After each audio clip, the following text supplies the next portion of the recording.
pranishëm, jemi mbledhur këtu sot bashkë që t'ja japim lam të mirën e fundit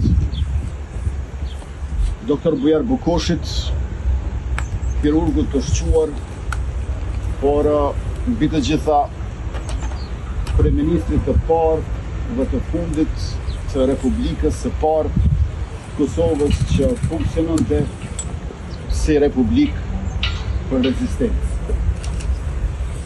Dr. Bujarin e karakterizonte guximi I pajetur dhe atë dashuria e pafundit.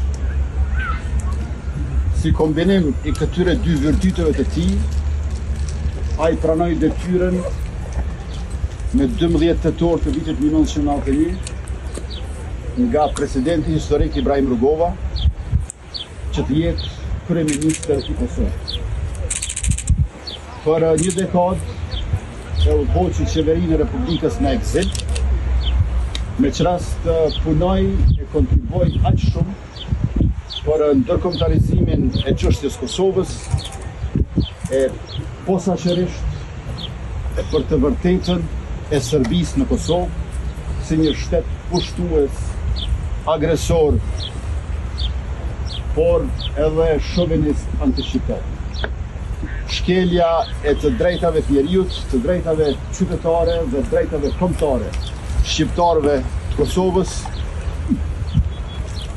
filloi që të jehojnë në mediat evropiane dhe në kancelarit botërore, duke ju falendëruar në veçanti ish kryeministrit Bujar Bukoshi dhe bashkëpunëtorëve të tij të qeverisë në eksil.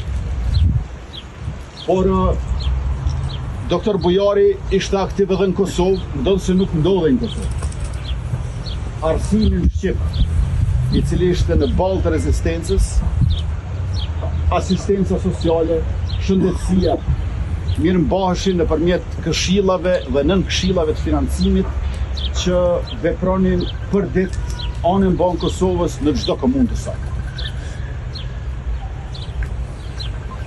Ishte kryeministër I jashtëzakonshëm sepse kohrat ishin të tilla, por gjithashtu edhe personaliteti I tij ishte I tillë.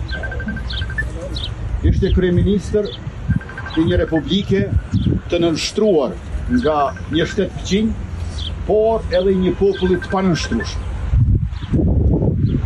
Ishte kryeministër I një shteti pa ushtri, po me mijëra vullnetar të gatshëm për luftën tonë. Ishte kryeministri I një shteti pa kontroll mbi territorin, por me autoritet politik të pakontestueshëm. Ishte kryeministri I një shteti që njihej vetëm nga një shtet tjetër, Republika e Shqipërisë, mirëpo që u bë I njohur në mbar botën për qendresën e tij.